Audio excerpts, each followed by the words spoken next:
Bismillahirrahmanirrahim. Assalamualaikum dan salam sejahtera. Saya Muhammad Taufik bin Muhammad Zulkifli bernombor metrik C24A2681 pada hari ini akan melakukan pembentangan tentang redesign produk iaitu Feel Like Magnetic.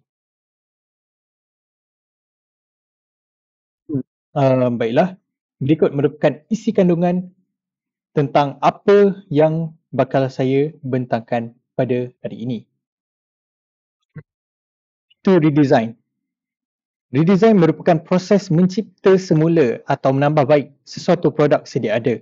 Ianya melibatkan penambahbaikan dari segi fungsi, bentuk dan pengalaman pengguna yang bertujuan untuk meningkatkan prestasi, nilai estetika serta keselesaan pengguna. Dalam konteks ini, kita memperbaiki lampu Feel Like Magnetic agar lebih praktikal dan efisien.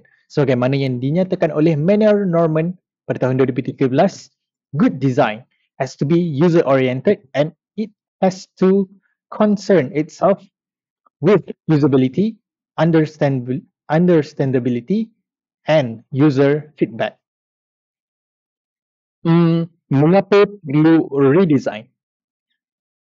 Kita melakukan redesign terhadap produk sedia ada yang kurang bersera pengguna. Dalam konteks ini, tiada magnet dan cahaya tidak sekata. Tidak sesuai digunakan di semua situasi, contohnya di luar bangunan ataupun outdoor. Seterusnya, reka bentuk yang lama kurang ergonomik dan tidak moden. Jadi, penambahbaikan dilakukan bertujuan untuk menambah fungsi magnet, menstabilkan pencahayaan dan meningkatkan reka bentuk agar lebih ringan, mudah alih dan menarik. Jenis redesign produk. Pertama adalah functional redesign, menambah fungsi magnet dan menambah baik fungsi cahaya. Seterusnya, aesthetic redesign, menampilkan penampilan yang lebih moden dan minimalis. Seterusnya, economic redesign, mengubah reka bentuk produk supaya produk selesa digenggam dan mudah dipasang. Seterusnya adalah eco-friendly redesign, menggunakan bahan yang boleh dikitas semula dan bateri boleh dicas semula. Kategori redesign produk. Produk yang diredesign merangkumi kategori tersebut, iaitu aksesori, fotografi dan videografi, peralatan pencahayaan, gadget mudah alih dan alat sokongan pencipta kandungan ataupun content creator. Activity redesign. Dalam melakukan redesign, terdapat beberapa perkara yang perlu dilakukan, iaitu pemerhatian dan kajian pasaran produk sedia ada. Seterusnya, temu bual dengan pengguna yang merangkumi juru video, pempengaruh dan pelajar seni. Seterusnya adalah ujian produk sedia ada untuk mengenal pasti kekurangan yang ada pada produk lama. Seterusnya adalah penghasilan lakaran dan reka bentuk konsep baru, dan seterusnya ujian prototype dan penambahbaikan secara berperingkat.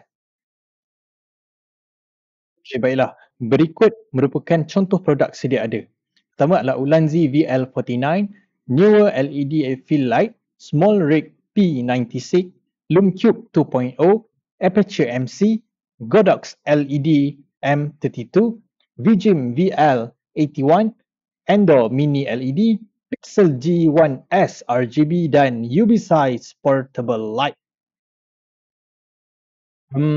Reka dan jenama tempatan dan antarabangsa. Bagi jenama tempatan terdiri daripada Ulanzi Malaysia dan Onsmo. Manakala antarabangsa, Aperture daripada China, Newer daripada Amerika Syarikat dan China, Small Rig daripada China, Lumcube daripada Amerika Syarikat, Products daripada China, Ubisize daripada Amerika Syarikat, Falcon Eyes daripada Hong Kong, Yongnuo daripada China, Pixel daripada China dan Ender daripada China. Penyataan masalah dan pengenalpastian isu. Masalah utama adalah cahaya tidak sekata dan tiada fungsi magnet. Isu pengguna tidak dapat melekatkan pada telefon atau permukaan blogam. Saiznya terlalu kecil dan pencahayaan tidak menyeluruh dan sekata. Hasil temu bual mendapati pengguna mahukan pilihan warna cahaya dan jangka hayat bateri yang lebih lama. Kajian literatur mendapati pencahayaan lembut, soft light, penting untuk tona kulit semula jadi. Segmentasi pasaran, sasaran pengguna dan sasaran kawasan. Trend pasaran.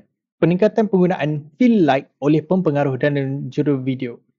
Ini membuktikan bahawa fill light magnetik ada tempatnya dalam kalangan pengguna. Kumpulan pembeli terdiri daripada pelajar, pempengaruh, juru video, juru gambar dan pengguna media sosial. Rata-rata umur pengguna sekitar 18 tahun hingga 35 tahun yang terdiri daripada lelaki dan perempuan. Kawasan sasaran pasaran merangkumi seluruh Malaysia dan ia menjadi keperluan umum sebagai lampu kecil dan mudah dibawa, fleksibel, harga berpatutan. Kriteria, reka bentuk, objektif dan kata kunci. Kriteria reka bentuk. Pencahayaan boleh laras, merangkumi kecerahan dan suhu warna. Magnet kuat dan stabil, reka bentuk kompak dan ringan, warna natural dan moden, bahan tahan lasak yang terdiri daripada aluminium dan ABS. Objektif reka bentuk menambah baik pengalaman pengguna semasa merakam dan juga menghasilkan fill light yang lebih stabil, fleksibel dan menarik. Skop reka bentuk semula fill light magnetik untuk pencipta kandungan, juru video dan juru gambar. Kata kunci, compact, stabil, laras, magnetik dan cahaya. Berikut merupakan rujukan pembentangan saya pada hari ini. Itu sahaja daripada saya. Sekian, terima kasih.